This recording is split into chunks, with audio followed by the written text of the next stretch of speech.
Hey everyone, I hope that you are having a great week. Each week when we come together and share in the midweek moment, we use this time in a variety of ways. Sometimes I come and I just share an upcoming announcement for you to be aware of.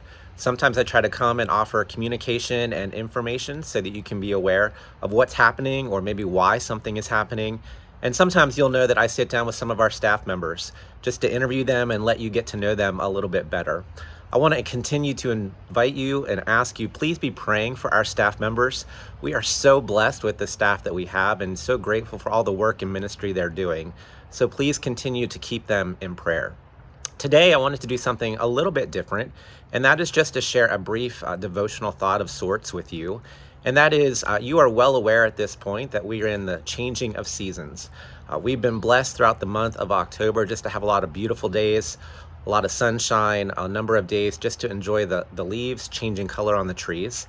But obviously, the season is starting to change, and there aren't quite so many leaves on the tree, and some of them aren't quite so bright. But interestingly, if you see here right behind me, there's this rose bush that we have on our setting, and most of the buds are gone or have died. But I was so struck by the fact that there's one rose that is just beautiful. And especially when you compare it to some of the surrounding buds that are not apparently alive or doing very well, the beauty of this one in particular really sticks out. And it just got me to thinking a little bit about how God calls us to bloom in the places that we are planted.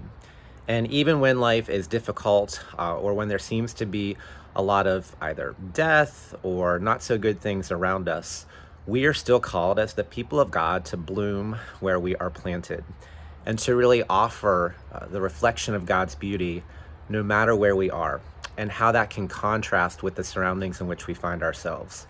And to remind us, God has given us specific ways to bloom where we are planted.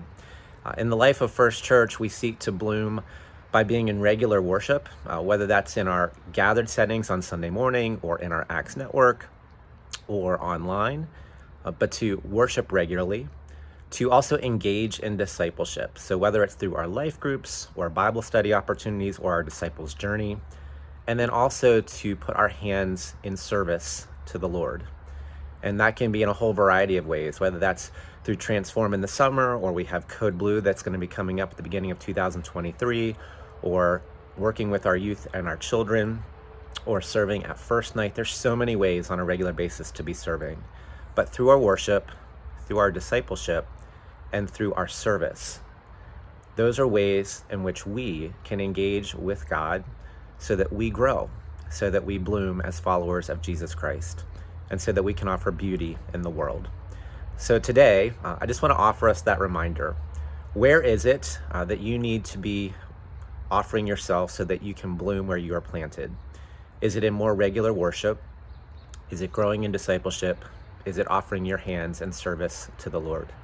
And I just invite you to be in prayer about that this week, and to then respond as the Lord leads you, so that together we can continue to grow and experience transformation in Jesus Christ.